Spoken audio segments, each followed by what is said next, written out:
Welcome to me TV. నేను మీ మౌనిక. కల్వకుర్తి పట్టణంలో 287వ శ్రీ శ్రీ శ్రీ సంత్ సేవలాల్ మహారాజ్ జయంతి వేడుకల్ని అంగరంగ వైభవంగా నిర్వహించారు. కల్వకుర్తి పట్టణంలోని హరిహర టౌన్షిప్ లో బంజారాల ఆరాధ్య దైవం సేవలాల్ మహారాజ్ జయంతిని పురస్కరించుకొని అంగరంగ వైభవంగా వేడుకలు నిర్వహించారు.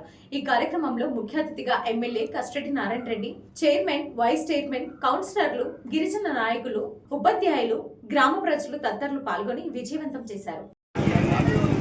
అన్నగారికి వారి యొక్క అమూల్యమైన సందేశాన్ని ఇచ్చి మా గిరిజనుల యొక్క సంతోషపరచగాలని నా యొక్క అభిప్రాయం. ఈరోజు కల్వకుర్తి పట్టణంలో 287వ శ్రీ శ్రీ సంత్ సేవలాల్ మహారాజ్ గారి జయంతి సందర్భంగా మరి వేదికపై ఉన్నటువంటి మిత్రులు, పొల్యూషన్ కంట్రోల్ బోర్డు మెంబర్, మాజీ జడ్పీ వైస్ చైర్పర్సన్ బాలాసింగ్ గారికి, అదేవిధంగా మిత్రులు విద్యా కమిషన్ మెంబర్ వెంకటేష్ గారికి, అదేవిధంగా ఇప్పుడే ఇచ్చేసినటువంటి స్టేట్ కార్పొరేషన్ చైర్మన్ మిత్రులు మన ప్రాంతవాసి వేణుగోపాల్ రెడ్డి గారు, ఎందుకంటే పెద్ద సంఖ్య గిరిజన మిత్రులందరూ కూడా డెఫినెట్గా మంచిగా జరుగుతుంది. కానీ ఇప్పటివరకు అందరూ అడుగుతూ ఉన్నారు. నేను లాస్ట్ టైం చెప్పిన, ఈ బిల్డింగ్ కంప్లీట్ చేస్తేనే నన్ను విలువని లేకపోతే పిలవద్దని చెప్పిన, ఎంత అవసరం ఉందో అది అంతా పెట్టించానని చెప్పిన. కానీ ఏమన్నా అనుకోండి, గిరిజన మిత్రులందరూ ఎక్కడెక్కడో పని చేస్తారు, ఎవరెవరికో చేస్తారు. అరే భయ్ దీనికి ఒక్కదానికి చేసి పెట్టండి అంటే చేస్తలేరు. నేను డబ్బులు ఇస్తానని చెప్తే కూడా ఇంకా ఆపు పెట్టి కూర్చున్నారు. ఇక లాభం లేదు. ఇప్పుడు కొత్తగా ఎన్నికైనరు మున్సిపల్ చైర్పర్సన్స్గా, వైస్ చైర్పర్సన్గా నేను మీకు చెప్తా ఉన్నా, దీనికి ఎంత అవుతుందో నా ఫండ్స్ నుంచి ఏమంటే ఇస్తానో, మున్సిపల్లో కూడా నాకు కూడా అధికారం ఉంటుంది, అవి కూడా అలాట్ చేయమంటే చెప్తాను. ఇక దాన్ని కంప్లీట్ చేయాలి. అక్కడ చూస్తే కాలేదు, దానికి కిటికీలు లేవు, డోర్లు లేవు, ఇవన్నీ కంప్లీట్ చేసుకోవాలి. ఫండ్స్ ఏం కావాలో చెప్పాను, నేను ఇస్తాను అని చెప్తున్నాను కదా. అసలు ఇంత ఎందుకు, చాలామంది డాక్టర్ శివరాం ఉన్నాడు, ఆయన మంచిగా ఇల్లు కట్టుకుంటాడు కానీ దీన్ని కట్టడానికి ఇష్టపడతలేడు. చూడు, ఒక 5 లక్షలు తీసుకొస్తే తక్కువ అయిపోతుంది. ఏమ్మా డాక్టర్ నిజమేనా? అక్కడ కూర్చున్నారు. లేదు మేము ఇస్తామని చెప్తున్నాం, మేము ఇస్తే నచ్చుతలేదు అనుకుంటే మీరే కట్టుకోండి అయితే బాయ్ అంటున్నాం. కానీ ఇక్కడికి తీసుకొస్తున్నారు, ఇది కాలేదు. ఒక విగ్రహం కూడా ఇక్కడ పెట్టండి, సేవలాల్ మహారాజ్ ఒక విగ్రహం ఇక్కడ పెట్టుకుంటే బాగుంటుంది. వద్దా? పెడదాం, మంచిగా ఇదొకటి చేసుకుందాం. సంతోషం. నేను ఎక్కువ టైం మాట్లాడేటువంటి పరిస్థితి నాకు లేదు, మీరు వినే పరిస్థితి లేదు, ఆకలిస్తుంది అంటున్నారు. ఇక్కడ కల్వకుర్తి పట్టణంలో ఒక బీసీ బిడ్డకు అవకాశం ఇవ్వాలి చైర్పర్సన్గా అనుకున్నాం. ఒక 6 నెలల కిందే మిత్రులంతా నిర్ణయం తీసుకొని ముందుకెళ్ళాం. జనరల్ సీట్ వచ్చినా కూడా ఇవ్వాలని. ఇచ్చినామా లేదా? ఇక్కడ ఇస్తే మనకేమో 2 ఉన్నాయి. అన్ని కాన్స్టిట్యూన్సీలో చాలా మటుకు ఒక్కొక్క మున్సిపాలిటీ ఉంటుంది. 2వ మున్సిపాలిటీ మనకు ఈ మధ్యలోనే మున్సిపాలిటీ అయింది, 2వసారి ఎన్నిక అయింది ఆమన్గల్. ఈ ఆమన్గల్లో నేను ఇక్కడ కల్వకుర్తిలో కూడా చెప్పిన, ఆమన్గల్లో కూడా చెప్పిన, ఒక దళితుడు లేకపోతే ఒక గిరిజనుడికి అవకాశం ఇస్తామని చెప్పిన. అదృష్టవశాత్తు ఒక గిరిజనుడిని తీసుకొని మరి అక్కడ చైర్మన్గా చేసినాం. మంచిదేనా? మీరందరూ సమ్మతిస్తున్నారా? మరి అయితే ఏం చేసిందంటే అక్కడ ఈరోజు చెప్తే బాగుండదు. ఇలాంటి మంచి శుభ సందర్భంగా ఆయన కూడా ఇట్లా డాక్టర్ లాగా, ఆర్ఎంపీ డాక్టర్, మందులు పెట్టుకుంటూ డబ్బాలన్నీ పెట్టిండు, దాని మీద సోషల్ మీడియాలో పెట్టిండ్రు. మరి మీరు అంతే ఏం చేస్తున్నారని అడుగుతున్నా. మేమేమో పని చేయాలి, వాడెవరో తిడితే గిరిజన విద్యుల కోసానికి మేమేమో చైర్మన్ చేపించేస్తే వాడేమో తలకు మాసిన వాడు తిడతా ఉంటుండే చూస్తూ ఉన్నారు. ఏం చేస్తూ ఉన్నారు మరి మీరంతా? మేము వచ్చి జై కొట్టాలి మీకంతా. మేము పదవులు ఇస్తూ ఉన్నాం. ఒక జనరల్ సీట్లో ఒక రెడ్డికి అవకాశం వస్తుంది, ఇంకో ఆయన వైశ్యునికి ఒక ఆయనకు అవకాశం వస్తుంది అన్నారు. ఇవన్నీ కాదు, ముఖ్యమంత్రి గారి సలహా మేరకు రేవంత్ రెడ్డి గారు ఎలాగూ జనరల్ సీట్లోనే ఉన్నాడు. ఆయన ఇక్కడంతా బహుజనులకు ఇవ్వాలని చెప్పేసి మేము ప్రయత్నం చేస్తూ ఉంటుంటే అరే తిడతా ఉన్నారు. దేనికి తిడతా ఉన్నారు? ఆయన కష్టపడి అందులో ఏదో చిన్న హాస్పిటల్ ఏదో పెట్టుకున్నాడు, మందులో ఏదో ఇస్తాడు, అవన్నీ కొట్టేసారు, తుక్కు చేసేసారు. అది తప్పు కాదు. అందరు కలిసి గిరిజనులు ఆ రోజు శంకర్ నాయకినంగా ఉన్నాడు, ఇక్కడ నేను మిత్రులు మేము పోయేసి ఇల్లంతా కొడతాం, అదంతా కొడతాం, ఇది అట్లా చేతురా భయ అని చెప్పి శాంతంగా ఉన్నారు. నిజంగా కూడా శాంతంగా ఉండాలి, కానీ సమాధానం కూడా చెప్పాల్సి ఉంటుంది. అది నారాయణ రెడ్డి ఉండు కదా, నేను ఏం మాట్లాడుతున్నా ఆ స్థాయి వాళ్ళకు. మీ దానిలో 2-3 పిల్లలు మాట్లాడుతున్నారు. ఎందుకు మాట్లాడుతుండ్రు? దేనికి మాట్లాడుతుండ్రు? మీరు అందరూ సహకరిస్తారని చెప్పేసి మేము ముందుకు తీసుకెళ్ళాం. మీరు సహకరించకపోతే కూడా తీసుకుపోమని చెప్తే ఇంతమంది నాయకులను రేపు రమేష్ గారు అవసరమా చెప్పండి? ఇచ్చిన అవకాశాన్ని మనం కూడా సద్వినియోగపరచుకోవాలి. నేను ఎంతో మందితోటి మాటలు పడి, మీకు తెలియదు అది, ఎంతో మందితోటి మాటలు పడి జనరల్ సీట్లో నువ్వు ఎట్లిస్తావు, నీకు అవకాశం ఇస్తే ఇట్లిస్తావు అట్లిస్తావు అన్నారు. కానీ నేను ఒక మాట చెప్పిన, ఒక దళితుని కన్నా లేకపోతే ఒక గిరిజని కన్నా అవకాశం ఇస్తామని చెప్పిన. ముఖ్యమంత్రి గారు కూడా దానికి సమ్మతించారు. వారి సమ్మతితోటి, వారి అనుమతితోటి ఒక అవకాశం ఇస్తే మీరు కూడా సహకరించండి. నాకేమి ఓట్లు లేవు, ఇప్పుడు నేనేం చేయట్లేదు, మిమ్మల్ని ఒకరిని చేయాలని ప్రయత్నం చేస్తాం. అందులో దళితునికి కూడా ఇవ్వడానికి అవకాశం ఉండే అక్కడికి వెళ్ళి అవకాశం ఒక గిరిజనునికి వచ్చింది, ముందుకు తీసుకొచ్చినాం. అందుకని మీకు చేస్తున్న దాన్ని రేవంత్ రెడ్డి గారి ప్రభుత్వానికి మీరు ఎప్పుడు అండగా ఉండాలని చెప్పేసి రకరకాల పార్టీల వాళ్ళు ఉండొచ్చు. ఏ పార్టీ అయినా సరే మేము చేసినాం కాదు, ఏ పార్టీ అయినా సరే మేము చేసి పెట్టినాం. మీరు యువకులు మీలాంటి వాళ్ళు చదువుకున్న వాళ్ళు చెప్పుకోవాల్సిన అవసరం ఉంది. తండా ఇంకా కూడా ఏ తండలో నేను రోడ్లు ఇవ్వలేదు. అప్పుడు ఎమ్మెల్సీ కూడా వేరే ప్రభుత్వంలో, ఇప్పుడు ఎమ్మెల్యేగా ఈ ప్రభుత్వంలో తండాలకన్నిటికీ మంచిగా అవకాశం ఇచ్చినాం. మీరు ఒకసారి ఆలోచన చేయండి. మీ ఎంబడి మేమున్నా, మా ఎంబడి మీరు కాదు, మీ ఎంబడే నేనున్నా. ఇప్పుడు 5 ఏళ్ళు మీరు నాకు ఓట్లు వేసిండ్రు, నేను మీ ఎంబడి ఉండాలి. ఏమేమి అవసరం ఉంది చూసుకోవాల్సిన బాధ్యత ఉంది. నేను అవన్నీ చేస్తూ ఉన్నా. దయచేసి మిత్రులందరూ కూడా దీని మీద ఏం జరుగుతూ ఉంది, గతంలో ఒక 30 సంవత్సరాల నుంచి ఏం జరిగింది, ఇప్పుడు 2 సంవత్సరాలు అయిపోయింది రేవంత్ రెడ్డి గారు ప్రభుత్వం వచ్చి, మన తండాలకు ఏ విధంగా చేసిండ్రు ఒక్కసారి ఆలోచన చేయండి. ఇంకా చేయాల్సిన బాధ్యతలు చాలా ఉన్నాయి. అవన్నీ మీరు మిత్రులందరూ కూడా తీసుకురండి. ఖచ్చితంగా మీకు ఈ ప్రభుత్వంలో అన్ని పనులు చేసి పెడతానని చెప్పేసి అందరు కూర్చోండి. ఎక్కడ పోతున్నారు? ఎందుకు ఇక్కడ కూర్చోండి. అవన్నీ కూడా చేసి పెట్టేది కాంగ్రెస్ ప్రభుత్వం రేవంత్ రెడ్డి గారి ఆధ్వర్యంలో జరుగుతాయి. మరి మీరు ఆలోచన చేయాలి. మనము వచ్చినటువంటి అవకాశాన్ని అందిపుచ్చుకొని వెళ్ళాలి. ఇప్పటివరకు ఎవరో మిత్రులు చెప్పారు, బాలాజీ గారు లేకపోతే ఆనంద్ గారు ఎవరో చెప్తా ఉండ్రి. చాలా మంది ఇందులో రిజర్వేషన్ తోటి వచ్చినటువంటి అవకాశాన్ని, ముఖ్యంగా చదువులో వచ్చినటువంటి అవకాశాన్ని అందిపుచ్చుకొని చాలా మంది ఉన్నతమైనటువంటి స్థాయికి ఎదిగారు. వాళ్ళకు కూడా నా ఈ విజ్ఞప్తి, మీరు ఆర్థికంగా ఎదిగినారు కాబట్టి మీరు ఒకవేళ వదిలిపెట్టేసేస్తే మిగతా వాళ్ళకు కూడా వస్తుంది. మీ పిల్లలకు మీరు ఆర్థికంగా మీ చదువులకు కానీ దేనికైనా పెట్టగలుగుతారు. మిగతా వాళ్ళకి ఆ రిజర్వేషన్ కోరికైతే ఏమి ఇస్తలేరు. అదే రిజర్వేషన్ బీద కుటుంబాలైనటువంటి తండాలలో ఉన్నటువంటి పిల్లలకు కూడా అవకాశం వస్తే బాగుంటుందని నా ఆలోచన. ఇప్పటివరకు కేంద్ర ప్రభుత్వం ఇది ఎత్తేస్తే బాగుండు, తగ్గిస్తే బాగుండు అని ఆలోచన చేస్తూ ఉన్నారు. దానికంటే కూడా మొత్తం ఇంకా ఎదగాలి, మీ కుటుంబాలు బాగుండాలి. సామాజికంగా ఆర్థికంగా మీరు ఎదిగితే దేశానికి లాభం, ఈ సొసైటీకి చాలా లాభం. అది చేస్తారని నేను భావిస్తూ ఉన్నా. మరి బాలాజీ గారు ఇప్పుడే చెప్పారు, వాళ్ళు చెప్పారంటే డెఫినెట్గా ఏముంటుంది, వాళ్ళు మార్చడానికి ప్రయత్నం చేస్తున్నది. నేను వాటి జోలికి ఎక్కువ వెళ్ళను. ఎప్పుడు కానీ వాళ్ళు మార్చవద్దు, ఇంకా కొన్ని రోజులు ఉండాల్సిన అవసరం ఉంది. ఇంకా చాలామంది బీద పరిస్థితులు ఉన్నారు.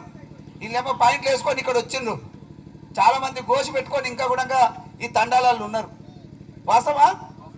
మరి వాళ్ళందరూ కొద్దిగా ఎదగాలి అంటే ఒక జనరేషన్ ఇంకా రావాలి ముందుకు.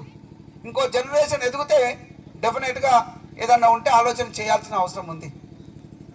ఏదేమైనప్పటికీ నేనైతే చాలా సంతోషంగా ఉంటా గిరిజనుల పట్ల. వచ్చిన అవకాశాన్ని కష్టపడి చెమటోడ్చి మరి అది అందిపుచ్చుకొని ముందుకు వెళ్తూ ఉన్నారు. మీకు అందరికీ నేను ఎప్పుడు కూడా నా సూచన ఒకటే, చాలామంది మిత్రులు హైదరాబాద్లో సెటిల్ అవుతూ ఉన్నారు. ఎంత కష్టపడుతుంటారంటే అదే వేరే కుటుంబాల నుంచి వచ్చినటువంటి వాళ్ళు ఆ పని మాత్రమే చేసుకుంటారు. అంటే చదువు ఉంటే ఆ చదువు వరకే, లేదు ఉద్యోగం ఉంటే ఆ ఒక్క ఉద్యోగం చేసేసి మళ్ళీ ఇంటికి వెళ్ళేసి చేస్తుంటారు.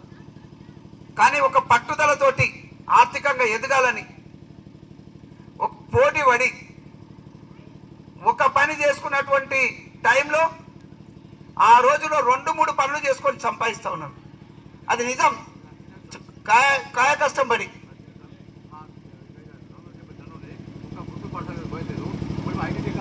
నేను మాట్లాడుతుంది చెప్పని మాట్లాడే తమ్ముడు. ఇవన్నీ ఎందుకు వస్తుందంటే ఒక పట్టుదలతోటి ఈ జాతిలో మంచిగా అవ్వాలి, నా కుటుంబాన్ని పోషించుకోవాలి, నేను తలెత్తుకొని తిరగగలగాలి, అందరిలాగా నేను కూడా పెద్దవాడిని అవ్వాలి, సొసైటీ గర్వించే విధంగా నేను బ్రతకాలని చెప్పేసి కష్టపడతా ఉన్నారు. కష్టజీవులు అని చెప్పేసి నేను చెప్తా ఉన్నా. ఇది ఒకటి ఆలోచన. ప్రభుత్వాలు కూడా మిత్రులు చెప్తున్నట్టుగా ఖచ్చితంగా ఈ గిరిజనులకు వస్తా అంటే మెంబర్ వచ్చినారు వెంకటేష్ గారు, చారగొండ వెంకటేష్, చారగొండ అనే వారిది కూడా ఇంటి పేరు ఊరి పేరు కూడా. ఆయన కూడా వారి ఆధ్వర్యంలో గౌరవ ముఖ్యమంత్రి గారి ఆశీస్సులతోటి చాలా పబ్లిక్ స్కూల్స్ కూడా రికమెండ్ చేస్తూ ఉన్నాడు.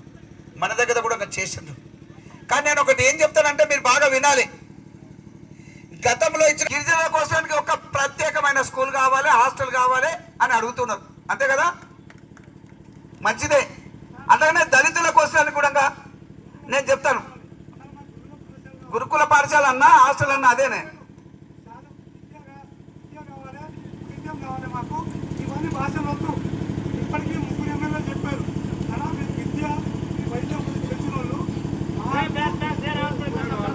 నువ్వు భయ చేయాలనుకుంటున్నట్టు నువ్వు, నేను భయ చేయను. నేను మాట్లాడుతుంది దయచేసి వింటే బాగుంటుంది. అదే చెప్తున్నా నేను. దాన్ని చెప్తుంటే వినకుండా మీరు మాట్లాడితే ఏం చెప్పలేను. నేను చెప్తుంది అదే, దానికోసం మేము వస్తా ఉన్నా. నీకు ఏదో కోపం ఉన్నట్లున్నది, ఎందుకో నా మీద పత్యనాయకుడు చైర్మన్ చేసిన కోపం ఉన్నట్లుంది. మరి లేకపోతే ఏం చెప్పాలండి మాట్లాడుతుంటే? చాలా మంచిగా చెప్తా ఉన్నా. గిరిజనుల కోసానికి ఒక సపరేట్ హాస్టల్, సపరేట్ స్కూల్ అడుగుతున్నారు, రెసిడెన్షియల్ పాఠశాల అడుగుతున్నారు. అట్లాగనే దళితుల కోసానికి ఒక పాఠశాల అడుగుతారు, ఒక రెసిడెన్షియల్ స్కూల్ అడుగుతారు, మంచిదే. అట్లానే బీసీల కోసానికి ఒకటి కావాలి అడుగుతారు, కులానికి ఒకటి కావాలంటుండ్రు. ఇక్కడ డాక్టర్ శివరాము ఉన్నారు, చదువుకున్నారు, అక్కడ కూడా చదువుకున్నటువంటి వాళ్ళు ఉన్నారు, ఇక్కడ కూడా ఉద్యోగాలు చేసే వాళ్ళు ఉన్నారు. మేమంతా నేను కూడా చదువుకొని వచ్చిన, ఇంజనీరింగ్ చదువుకొని వచ్చిన, ఇక్కడ పెద్దలు కూడా చదువుకొని వచ్చిండ్రు. ఏం మాట్లాడుతూ ఉంటాం మేము? ఈ కులాలకు అతీతంగా, మతాలకు అతీతంగా పనిచేస్తామని చెప్తారు. అది జరుగుతుందా అని అడుగుతున్నాడు. ఆయన మాట్లాడుతూ ఉన్నాడు. నేను మాట్లాడుతుంది ఈరోజు కులాలకు మతాలకు అతీతంగా పోవాలంటే, సామాజికంగా మీరు ఎదగాలంటే అందరితోటి కలిసి జీవించాలి, అందరితోటి కలిసి చదువుకోవాలి, అందరితోటి కలిసి భోజనం చేయాలి, అందరితో పాటు పడుకోవాలి. ఇది వదిలిపెట్టేసి నాకు సపరేట్గా ఏంటి, ఎస్ రిజర్వేషన్స్ ఉన్నాయి కావాలి. ఇప్పుడు అందుకే గౌరవ ముఖ్యమంత్రి రేవంత్ రెడ్డి గారు ఎప్పుడు చేయనటువంటిది, ఎక్కడ కూడా చేయనటువంటిది భారతదేశంలో ఈరోజు 200 కోట్ల రూపాయలు వెచ్చించి ఒక్కొక్క కాన్స్టిట్యున్సీలో 200 కోట్లు వెచ్చించి 25 ఎకరాలలో మరి స్కూల్, ఇంటిగ్రేటెడ్ స్కూల్, అది ఎస్టీలకు, బీసీలకు, ఎస్సీలకు, బీద విద్యార్థుల కోసానికి స్టార్ట్ అయింది. పోదాం పండి, ఎంతమంది ఒక బస్సులు ఎక్కిపోదాం, చూపిస్తా. ఈరోజు జరుగుతోంది, బ్రహ్మాండంగా జరుగుతూ ఉంది. ఎందుకంటే కులాలు అంటుండ్రు, వీళ్ళందరూ అట్లనే ఉంటారు. వీళ్ళు చెప్తా ఉన్నారు, నేను మైక్ ఇస్తే మాట్లాడమని ఏం మాట్లాడతావు వీళ్ళందరూ. నేను మాట్లాడుతున్నా, ధైర్యంగా మాట్లాడుతున్నా. ఈరోజు దళితులని సపరేట్గా పెడుతున్నారు, సపరేట్గా కూర్చొని తినాలి. అందట్లో తినకూడదా? గిరిజనులు అందట్లో తినకూడదా? ఒక్క స్కూల్లో 40 మంది పిల్లలు ఉంటే ఇంట్లో ఒక్క ఓన్లీ ఎస్టీ పిల్లలు ఉంటారు అందులో. ఇదే న్యాయము? ఇదే చేస్తుంది? ఇదే మీకు కావాల్సింది? నేను కోరుకుంటున్నటువంటిది, సామాజికంగా ఎదగాలి అంటే అందరు కలిసి ఉండాలి, అందరు కలిసి చదువుకోవాలి. ఒకటే క్లాస్ రూమ్ లో అందరు ఒకటే క్లాస్ రూమ్ లో చదువుకోవాలి, ఒకే దగ్గర చదువు తినాలి. ఇంకో ఇప్పుడు అదే దానికి కూడా వస్తా ఉన్నా, ఇంకా క్లారిటీ ఇస్తుండ్రు, మళ్ళీ మర్చిపోకుండా చెప్తాను. ఒకటే క్లాస్ రూమ్ లో 50 మంది ఉంటే ఎస్టీలో ఒక 10 మంది, ఎస్సీలో ఒక 10 మంది, బీసీలో ఒక 10 మంది, ఓసీలు కావచ్చు, ఆయన రెడ్డి కావచ్చు, బాబాయ్య కావచ్చు, కోమటాలు కావచ్చు, వాళ్ళు కూడా ఒక 10 మంది అందులో తినాలి. అది కల్చర్ పెరుగుతుంది. మీరు మాట్లాడనివ్వాలి నాకు, మీరు అవకాశం ఇచ్చారు నాకు, మీరు ఓట్లేసి. నేను పార్టీలకు అతీతంగా పనిచేస్తా ఉన్నా. ఈరోజు ఏ పార్టీని దృష్టి పెట్టుకొని చెప్పలే, మీకు పార్టీల గురించి ఆలోచన చేస్తున్నారు. మీరు నాకు ఓటేసి గెలిచినాక ప్రమాణ స్వీకారం చేసినాక అవన్నీ మర్చిపోయాను, దాని గురించి ఆలోచన చేయను. అవి ఆలోచన చేస్తే ఈరోజు తండాలలో వేరే పార్టీలలో వచ్చినటువంటి సర్పంచ్లకి ఇంకా ఫండ్స్ ఇవ్వం. నా చేతులు ఉంది, ముఖ్యమంత్రి గారు ఉన్నారు, ప్రభుత్వం ఉంది, ఇవ్వకుండా ఆపొచ్చు. కానీ ఈరోజు తిరిగి సెక్రటరియట్ మంత్రుల చుట్టూ తిరిగి డబ్బులు తీసుకొచ్చి తండాలకు ఇస్తా ఉన్నా, గ్రామాలకు ఇస్తా ఉన్నా, అందులో సర్పంచ్ అని చూడట్లే. ఇంకా ఆలోచన చేయాలి. ఎవరు కూడా, నేను కూడా ఒక ఓసీని అయి ఉండి ఇక్కడ ఒక బీసీకి ఇచ్చినాం, మాట తప్పకుండా బీసీకి ఇచ్చినాం, అక్కడ ఒక దళిత గిరిజనునికి ఇచ్చినాం. నేను ఆ రోజు చెప్పినా, డిక్లేర్ చేసినాం, ఒక ఎస్సీ కానీ ఒక ఎస్టీకి ఇస్తామని చెప్పినాం. ఎందుకు తొందరపడతారు? ఎందుకు రాజకీయం చేస్తా ఉన్నారు? ఈ ప్రాంతాన్ని అభివృద్ధి చేసుకోవడానికి మీరు నాకు అవకాశం ఇచ్చిండ్రు. అవకాశాన్ని అందిపుచ్చుకొని ఈ ప్రభుత్వంలో సాధ్యమైనంత వరకు ఫండ్స్ తీసుకొచ్చి దీన్ని డెవలప్ చేస్తాను. మీకు నచ్చితే మళ్ళీ వేస్తారు, లేకపోతే వేయరు. అప్పుడు మాట్లాడుకుందాం పార్టీల గురించి. అది మీ ఇష్టం, అది మీ ఇష్టం, మీరు చేసే నిర్ణయాన్ని బట్టి ఉంటుంది. అందుకని రాజకీయం చేయకుండా సామాజికంగా మీరు ఎదగాలని నేను చెప్తా ఉన్నా. అందరం కలిసి ఉందామని చెప్తా ఉన్నా. పార్టీలకు అతీతంగా అంటే మీకు ఇష్టం లేకపోతే పర్వాలేదు, ఎవరైనా ఉంటే. ఇది నేనేమి దీన్ని పార్టీ కోసానికి కాంగ్రెస్ పార్టీకి అని కాదు, మరి ప్రభుత్వం చేస్తూ ఉంది కదా. ఒకవేళ రేవంత్ రెడ్డి గారు ఈరోజు కొంత సాయం చేసిండ్రు ఇలాంటి జయంతిని జరుపుకోవడానికి. చేయకపోతే మీరందరూ కలిసి చేస్తారా? ఇప్పుడు మీరందరూ పెట్టాలి. అమరాబాద్లో 20 ఎకరాల్లో చేస్తున్న మధ్య దగ్గర ఇవన్నీ చేస్తూ ఉన్నాం. ఎవరు చేస్తూ ఉన్నారు? రేవంత్ రెడ్డి గారికి ఆలోచన ఉంది. 24 గంటలలో ఆయన సాధ్యమైనంత వరకు నిద్రపోతే తప్ప మిగతా పనులను చూస్తూ ఉన్నాడు. అందుకని గిరిజన మిత్రులకు నేను మనవి చేస్తూ ఉన్నా, మీరు సహకరించండి. డెఫినెట్గా నేను ఏ బీజేపీనో ఏ బీఆర్ఎస్నో నేను విమర్శిస్తలే. నేను విమర్శించడం మొదలుపెట్టే కడిగేస్తాను. ఎందుకంటే రమ్మని చెప్పండి, ఏ చౌరస్తాలు ఉంటామో. నేను ఇప్పుడు ఇంతమందిలో నేను రెచ్చగొట్టే మాట్లాడితే కాదు, ఏ చౌరస్తాలో నేను ఉంటా. 30 సంవత్సరాలు మీ విశ్వాసం తీసుకురండి. మీరు ఏమేమి ఇచ్చారు? 2 సంవత్సరాలు రేవంత్ రెడ్డి గారు వచ్చిన తర్వాత, నేను వచ్చిన తర్వాత ఏమేం చేసినారో చెప్తాను. మాట్లాడియండి. మీరు పిలిచారు, గౌరవంగా పిలిచారు, మిమ్మల్ని గౌరవంగా నేను ఆదరించాల్సిన అవసరం, బాధ్యత నాకుంది మొదలు. అందుకే వచ్చిన. ఎన్ని పనులున్నా ఇక్కడ నేను ఖచ్చితంగా అటెండ్ చేయాలి. మీకు అండగా నేనున్నాను, నాకు అండగా మీరు ఉంటారని చెప్పేసి నేను వచ్చిన. స్కూల్స్ పెడతాం. ఎందుకు పెట్టమండి? స్కూల్స్ పెట్టడానికే కదా. కోట్ల రూపాయలు ఎక్కడెక్కడో ఖర్చు పెడుతుంటే కాదు, విద్య కోసం పెట్టమని చెప్పేసి నేను ఒక విద్యను అందించినటువంటి, లక్షల మందికి విద్యను అందించినటువంటి పని. ఇప్పుడు దీంట్లో కూడా ఎంతమంది స్టూడెంట్స్ ఉంటారో నేను అడిగితే బాగుండదు. ఇందులో కూడా ఉన్నారు. ఎందుకు చేస్తాం? ఆ రోజు కూడా ఇంకా గిరిజనులు ఎక్కువ ఉన్నారు. ఆమనగల్లో చదువుకున్నట్టు వాళ్ళు. దానికి చెప్పలేనా? ఈయన చెప్పాడు ఆయన. ఏకలవ్య స్కూల్ ఎక్కడో పోతుంటే అమరాబాద్కు తీసుకుపోతానని ఒక ఎస్సీ బిడ్డ అయి ఉండే ఎమ్మెల్యే నాతో కొట్లాడితే ఏమనుకుంటున్నావు? నా ఊరికి కావాలి, మా కాన్స్టిట్యున్సీ కావాలని చెప్పి తీసుకొచ్చిన. అందులో లక్ష్మణ్ చైర్మన్ గా ఉండే లక్ష్మణ్ నాయక్ గారు రిటైర్డ్ అయ్యారు. ట్రైబల్ కమిషనర్ ఉన్నాడు, ఆయన కూడా సహకరించాడు. మొన్న కూడా నేను చెప్పినాను, ఇదే రోజు 15వ తారీఖున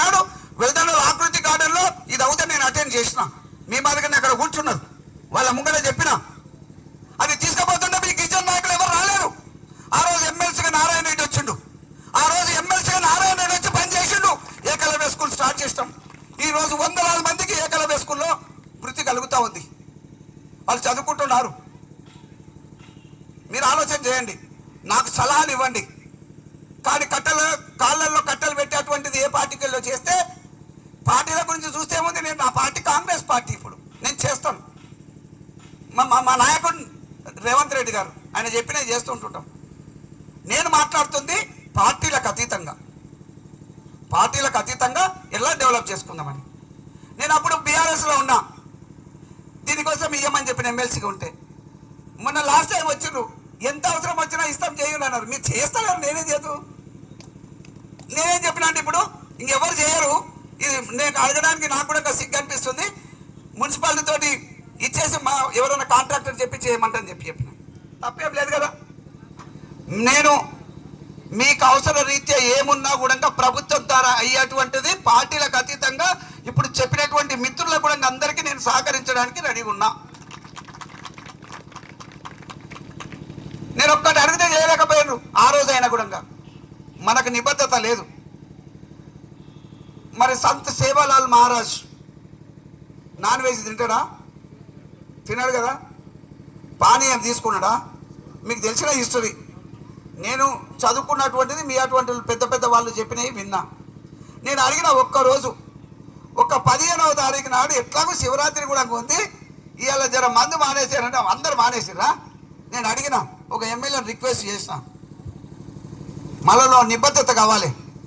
అందులో ఎక్కువ ఇంకా గిరిజన జాతికి ఉంది నిజంగా కూడా. ఎందుకంటున్నంటే బాగుపడడం కోసానికి హైదరాబాద్లో నానా బాధలు పడుతుంటారు. ఆ పిల్లలు కష్టపడుతుంటుంటే చూస్తూ ఉంటారు. లాస్ట్కి ఎందుకు ఏమైనా ఫంక్షన్స్ ఉంటే కూడా మంచిగా చదువుకుంటున్నారు, మళ్ళీ వంటల దగ్గర సర్వ్ చేయడానికి కూడా వాళ్ళు వస్తున్నారు. అవసరం కూడా లేదు కదా, అయినా కూడా వచ్చి ఎందుకు చేస్తున్నారు అంటే బాగుపడాలి, కుటుంబం మంచిగా ఉండాలి అని చెప్పేసి. గొప్ప విషయం, అది తప్పు కాదు, గొప్ప విషయం. నా కళ్ళ మీద నేను నిలబడతా, ఎవరితో అడుక్కోను అని చెప్పేసి అలా పనిచేస్తున్నారు. అది నాకు నచ్చుతుంది. ఇది నా వ్యక్తిగతం. ఏదేమైనప్పటికీ కూడా నేను మీతో ఉంటాను, అందులో ఏమి ఇబ్బంది లేదు. ఎవరేమైనా అనుకొని ఏ పార్టీ అయినా ఉండని, ఈ జాతి పైకి రావాలి, ఉపయోగపడేటట్టుగా నలుగురికి, ఒకరిని ఆశించడం కాదు, నలుగురికి ఇచ్చేట్టుగా కావాలి. చాలామంది మిత్రులు ఉన్నారు. ఇక్కడ వాల్సింహ గారు అని ఉండే, మీకు ఐడియా ఉందా? ఆయన DTWగా ఉండే. ఆయన గిరిజనులకు నేను చూసిన, నేను చదువుకుంటా అంటే మా కాలేజెస్ పెడుతున్నప్పుడు మా గిరిజనుల కోసానికి ఎక్కడైనా నేను ఇస్తాను, ఏదైనా కూడా ఇస్తాను. ఆయన చేతులు ఉండేది, ఇప్పటి మాదిరి కాదు. చాలా ఫండ్స్, కొన్ని కోట్ల రూపాయలు, వేల కోట్ల రూపాయలు ఆయన చేతి ద్వారా ఇచ్చిండు. ఎందుకంటే చదువుకున్నాడు, ఆ స్థాయికి వెళ్ళిండు. కాబట్టి ఎంతోమంది విద్యార్థులకు ఆయన ఉదాహరణగా ఒక ప్రాక్టికల్గా ఆయన నిలిచిండు. వాళ్ళ పిల్లలు కూడా ఉద్యోగాలు చేస్తూ ఉన్నారు. మీకు అందరికీ నా రిక్వెస్ట్ ఏంటిదంటే, మంచి రిజర్వేషన్స్ అందిపుచ్చుకొని ఇప్పటికి మంచిగా ఉన్నారు, ఇంకా బాగా కావాలని చెప్పేసి నేను కోరుకుంటా ఉన్నా. ఇప్పటికైనా కూడా ఒక్కరోజు మద్యం మానేస్తే, డాక్టర్ కూడా ఉన్నాడు ఇక్కడ శివరాం గారు, ఇంకెంతమంది డాక్టర్స్ ఉన్నారో తెలియదు. ఒక్కరోజు మద్యం మానేస్తే చనిపోం కదా, మంచిగా అవుతాం. ఇంకా చెప్పాలంటే అంటే నేను అనుకుంటా. కానీ ఒక్కరోజు నాన్ వెజ్ తినకపోయినా కూడా ఏం కాదు కదా. నా ఉద్దేశం ఏంటంటే, సేవాలాల్ గారిని స్మరించుకున్నట్టుగా ఉంటుంది. ఆయన అడుగుజాడలో కనీసం ఒక్కరోజైనా మనం ఉన్న వాళ్ళం అవుతాం. ఇప్పుడు పెట్టేస్తే భోజనాలు ఉన్నాయన్నారు, ఏం చేసి ఉంటారు బ్రదర్స్? పప్పే చేసినా చాలా సంతోషం. ఈ ఒక్కదానికి మాత్రం కనీసం అలానే చేయండి. పప్పు, కూరగాయలు అంతకంటే ఎక్కువ ఖర్చు పెట్టినా పర్వాలేదు. వారికి ఇష్టం లేదు. పైన ఎక్కడున్నప్పుడు ఆయన ఆత్మ శాంతి ఇచ్చే విధంగా లక్షలాది మంది నేను చెప్పినటువంటి దాన్ని పాటిస్తుందంటే ఆత్మకు శాంతి, ఒక దేవుడని మనం కొలుస్తూ ఉన్నాం. మరి అలాంటప్పుడు ఒక వ్యక్తిని మంచి గుణాలు చూసేసి దేవుడని మనం కొలుస్తున్నప్పుడు మనం ఆ మార్గంలో నడుద్దామని చెప్పేసి మీకు అందరికీ విజ్ఞప్తి చేస్తూ, నా నుంచి ఏదైనా పొరపాటు జరిగినా నాకు కరెక్షన్ చేసుకోవడానికి, ఇంకో నువ్వు ఇట్లా పొరపాటు చేశావు అని చెప్పి ఏ గిరిజన మిత్రుడు వచ్చినా, లేదు ఏ వ్యక్తి చెప్పినా కూడా నేను కరెక్షన్ చేసుకోవడానికి రెడీగా ఉన్నా మీ ముందు నిలబడి అని చెప్పి మీకు తెలియజేస్తూ, మరొకసారి సేవాలాల్ గారి జయంతి సందర్భంగా అందరికీ శుభాకాంక్షలు తెలియజేస్తున్నాను. Thank you.